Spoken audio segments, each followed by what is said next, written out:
Welcome back to part 4 of Captain Lee Noga's Shrimping Seminar, How to Shrimp Florida. Today we're going to talk about the frame net, also known as a box net, a collection device, or a back net.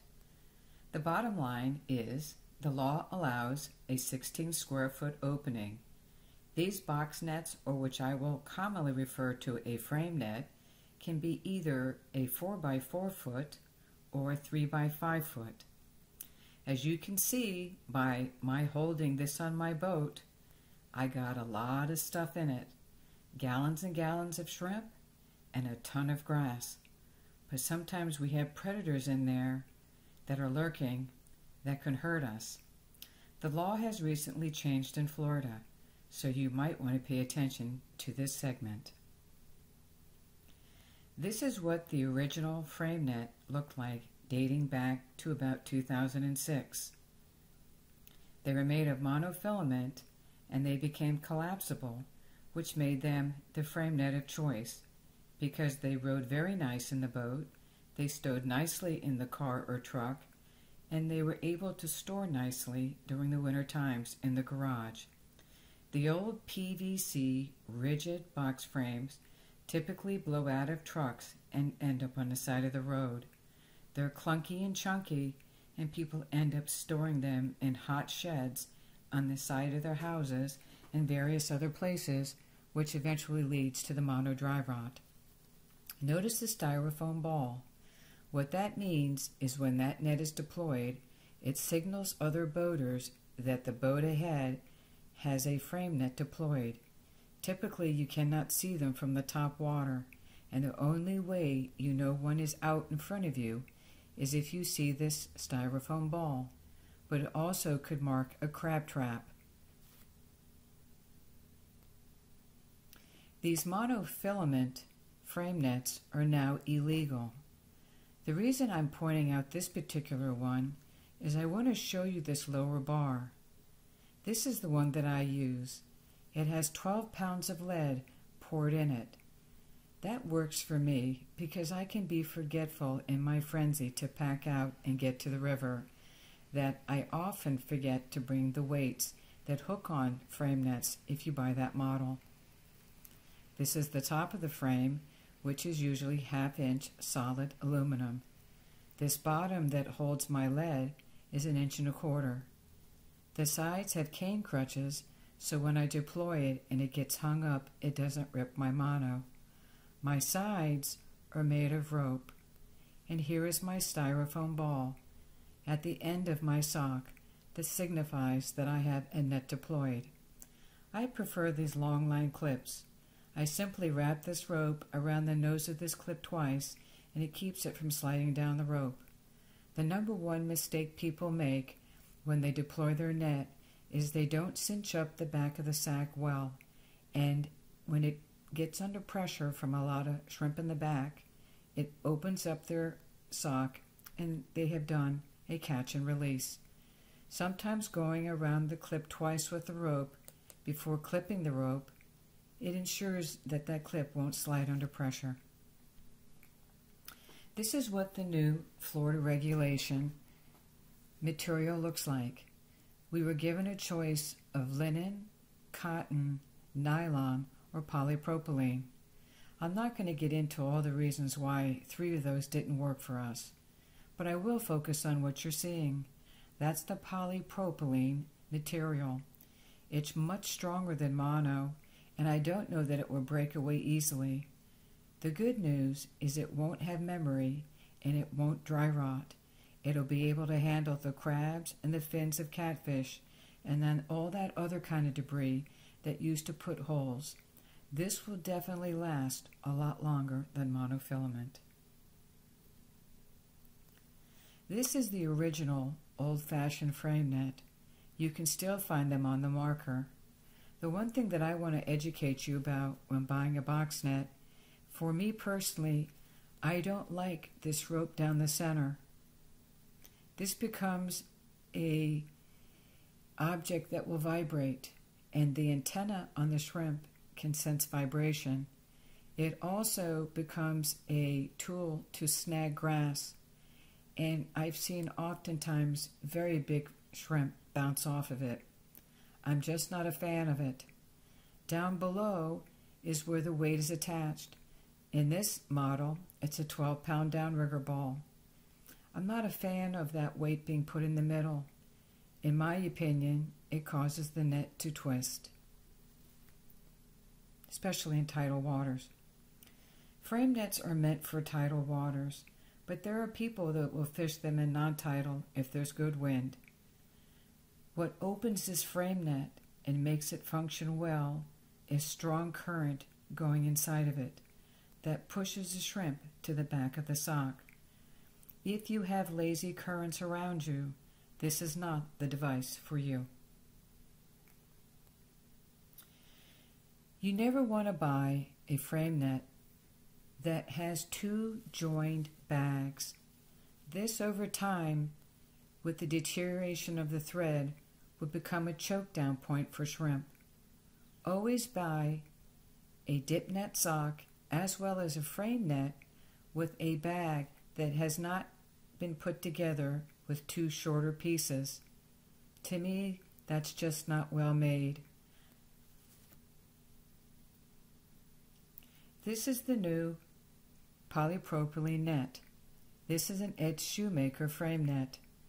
This is the model that I use. Actually, I brought this net builder out of retirement. He's in his 70s now, but he's the godfather of net making. And all of us are stocking up on his products because we don't know how many years we have with him left. And this model, I love it. And let me tell you why. On this side, I have a 12-foot rope. On this side, I have a 12-foot rope. Notice I have no rope down the center. Right there, that makes me a fan. You're probably wondering, egads, how do I affix this to my boat with two ropes? Have no fear, I will get into it. One of the most important points that I want to get across to you is you must be anchored when you deploy this frame net. If you get caught pulling this frame net while your boat is moving, that is called trawling, and that's illegal, and there are horrible consequences if caught. You also cannot let this frame net touch the bottom of the river, but you don't want to sink it that far. The winter shrimp tend to favor the upper part of the water column. We use our dip lights to drive them to the upper part of our water column. I will be showing you shortly how and where I deploy my net.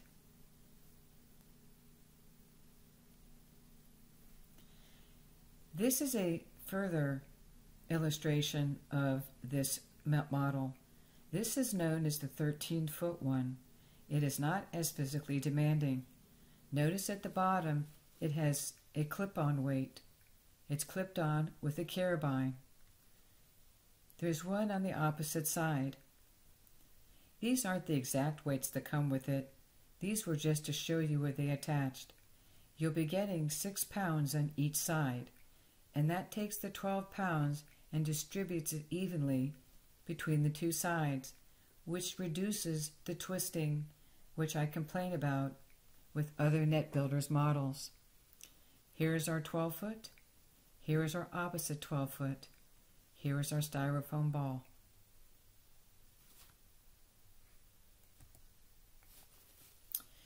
Once we deploy our net and everything's going well, and this is where you have to have really good anchors. When you deploy that net, I want you to take a good solid 5 minutes and see if you can get a landmark.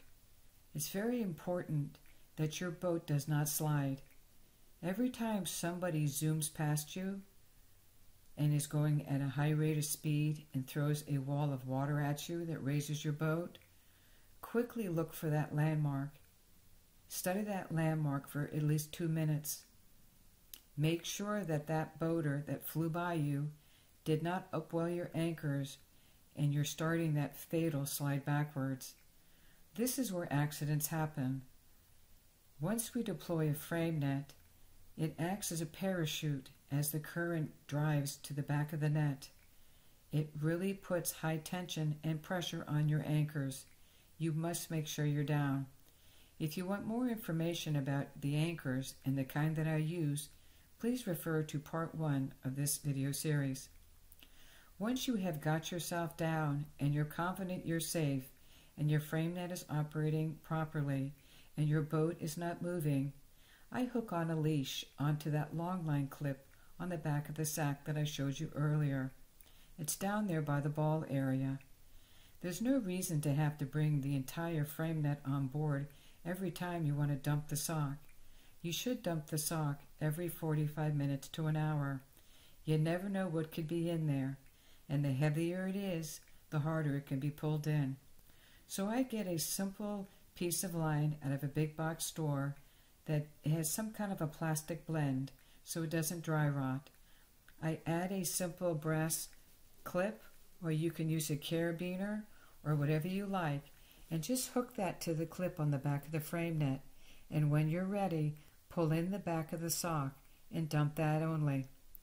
And then when you're done, just throw the sock overboard and the current will right it and put it back in its original place. It's much easier using a leash. I talked about where to hook that leash, and this is where you hook it, somewhere on this clip.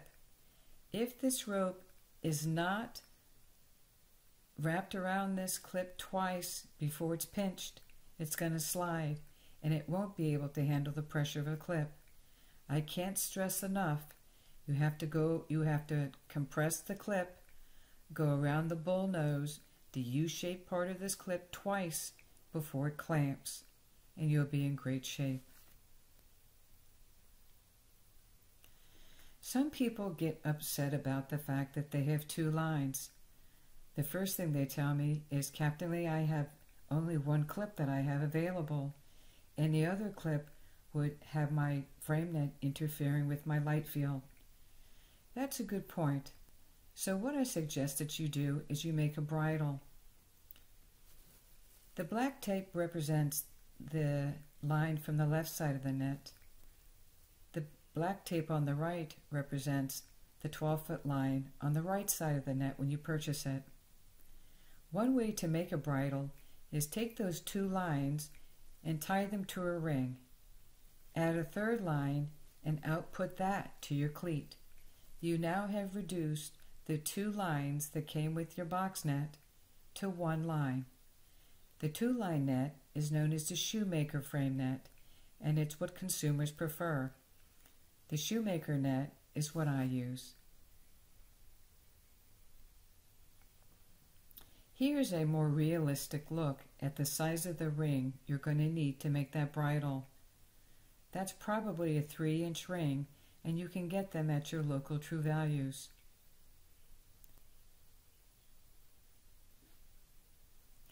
Here is my setup. I don't use a bridle. It doesn't make the bridle a bad idea. I'm very obsessive compulsive, and as a pro angler, I tweak everything that's within my power. Sometimes a bunch of little advantages equal one big advantage. As you can see here, I have about a 12-inch lead on my left side of my Shoemaker net and on my right side of my Shoemaker net. At the end, I have brass clips. This is a 10-foot pipe, probably a 1-inch pipe. I have a little stainless steel ring that I used a clamp to the pipe so I can hook it right on. Over here on my boat, I sunk a bunch of U-bolts so that I could feed my net. I also have another U-bolt over here in this area. It's kind of a pain to deploy with the pipe with my stern light here, and by the way, you must have your stern light on when you shrimp, otherwise it's a $78 ticket. Some people put yogurt cups, Dixie cups, and rags because it blinds you. But if you flip your boat around and have your bow facing the houses and your engine facing the ocean, You will have your stern light behind you, so it's not in your peripheral vision.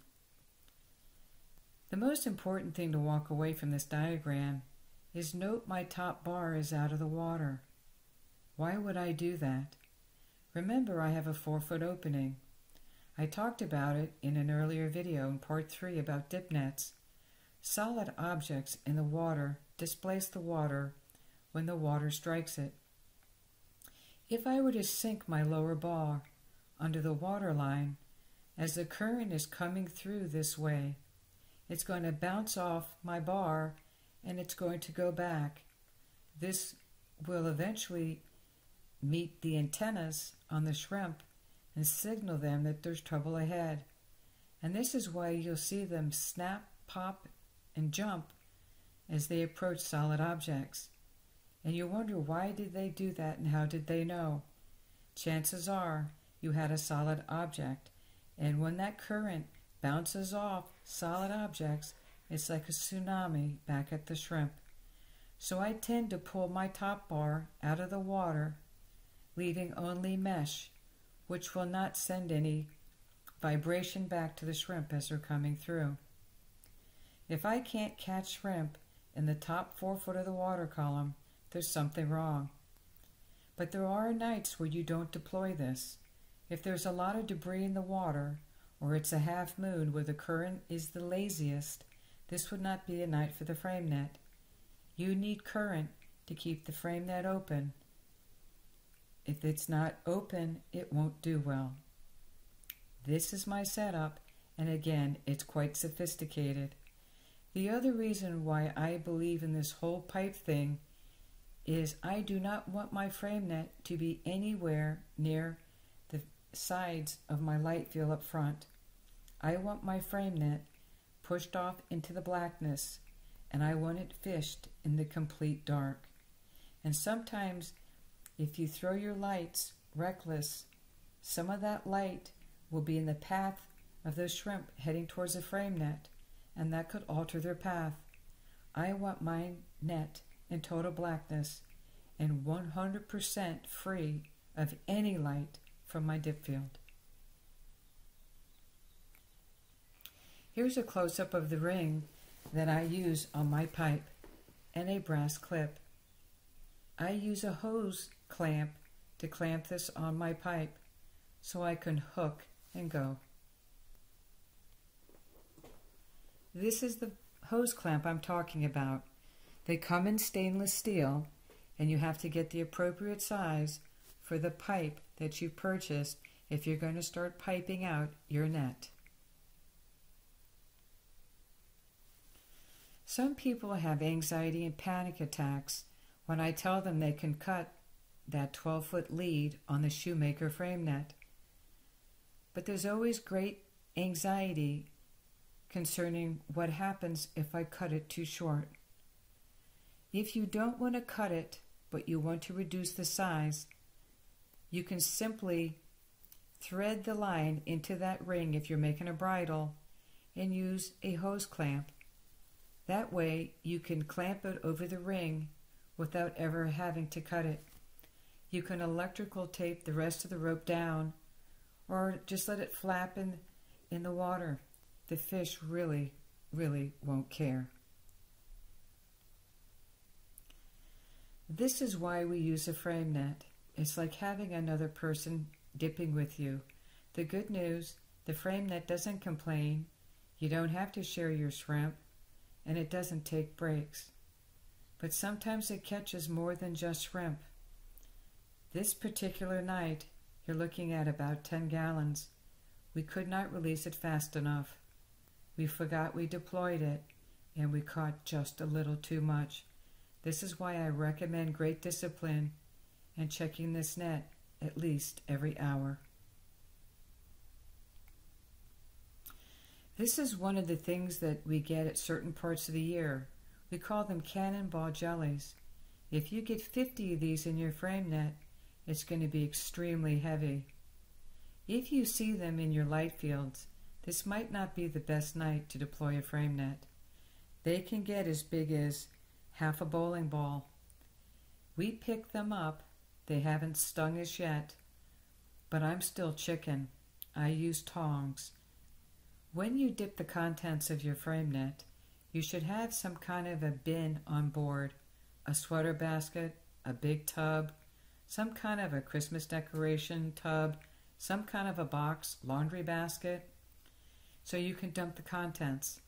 With all the debris, the grass, and these kind of things, you don't know what other dangerous predators that lurk in there that could break your hands. Always carry crab tongs with you and go through your bycatch with tongs. This is the one thing you don't want to meet up with. As innocent as it looks, this is known as a mantis shrimp. They can crack and snap their tail at the speed of sound. You cannot put these in aquariums. They will crack the glass. In the old days, the sailors referred to them as thumb breakers. They can get 18 inches long. Should you pick it up, you'll probably break the middle joint of your thumb. This is why we use tongs when we sort through our bycatch. There are people that eat these and think they taste really good. Other people keep them, freeze them, and throw them for cobia bait. Me, I've never eaten them, but I still see people walking around that have, so evidently they don't kill you. This is what the tail looks like. They're really not pretty, and you'll know when you have one. Please be careful. Here's another one that I caught. If you're wondering why is it on that spray lid cap, I was posing it, trying to play, well, let's just say I was trying to be creative. And that white cup is how I pop the heads off my shrimp. I simply take this spray can lid, I go behind the cartilage plate, I press down and push the head into the sink in a waiting basin. This is what a mantis shrimp looks like in its entirety. This just doesn't signal to me, eat me. People do, I don't. But it's very ugly, and you will get one if you go shrimping enough times. This one is probably 9 or 10 inches long. Another creature that you can get is the pistol shrimp. Its trademark is it has one claw much bigger than the other. I'm not a real pro about pistol shrimp, but what it does is it pulls its claw back like a trigger of a gun and releases it, and it snaps, releasing a bubble at 60 miles per hour, and that bubble stuns its prey and its fish, and it's able to reel it in and consume it. Should this particular species lose his big claw, he will grow back a little claw, and what now is his little claw will now become his pistol. This is a more realistic scale size. They're not very big, but you really don't want to run into one of them. They are dangerous, and they do not make good aquarium pets.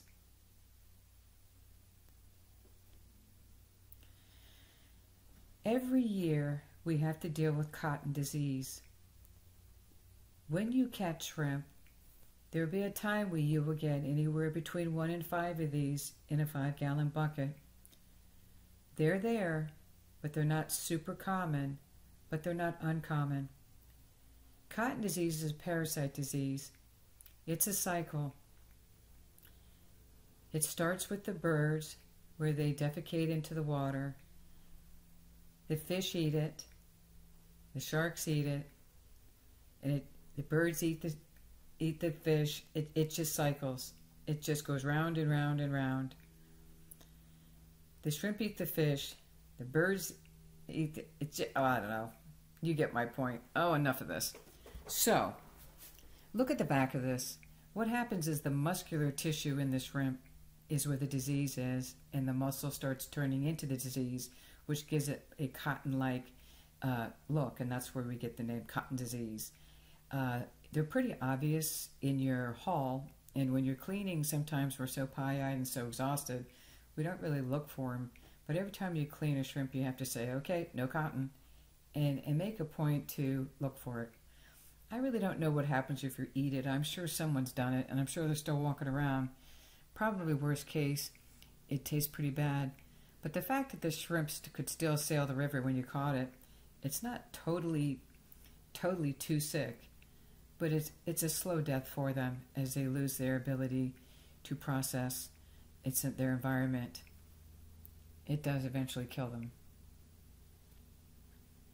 If you're not sure if your shrimp has cotton, don't be so quick to discard it. Hold it up to a window. If there's any solid parts of it, like you see here, that's cotton disease. A healthy shrimp would be translucent all the way through. The body of it, the soft part of the shrimp. Here I cut it open and you can see the actual cotton disease. That used to be muscle, and it's now just gray necrosis. Do not take this and throw it back into the water, because you're starting the cycle where the fish will eat the shrimp, the bird will eat the fish, and the bird will defecate back in the water. It just goes on and on and on. And I'm not even an expert on how that cycle works, but it's something along those lines. Here's another picture of the cotton disease.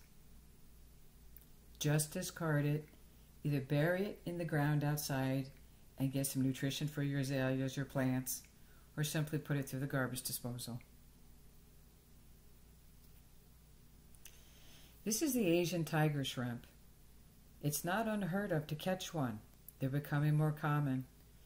The Asian tigers came into our ecosystem in the mid-2000s. They escaped some kind of a research facility pond, and they've been in our habitat since 05 through 08 or something like that. I think the first one was found in New Smyrna in 08, and they were tracking the migration of them. This one here was caught just last year by one of our captains. He was summer shrimping in South Daytona. I hear they're absolutely delicious. These are Asian tiger shrimp.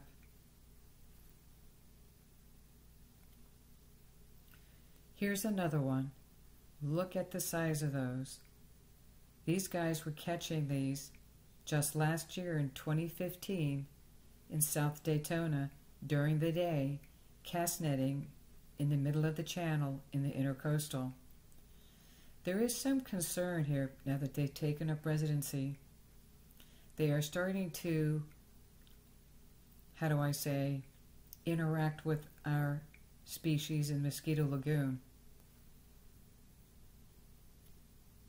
And this is what we're seeing. This one was caught in Titusville.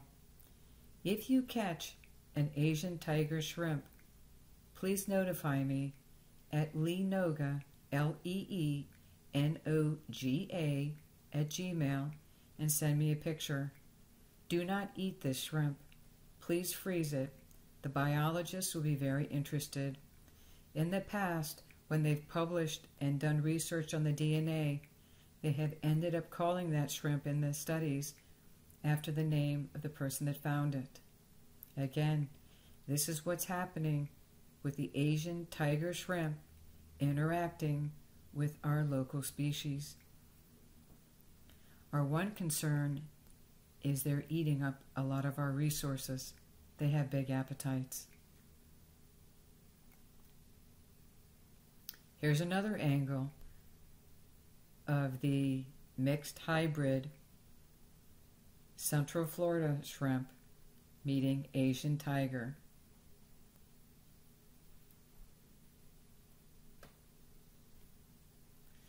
This is Captain Lee Noga. I want to thank you for joining me on part 4. I look forward to you coming back for the next videos.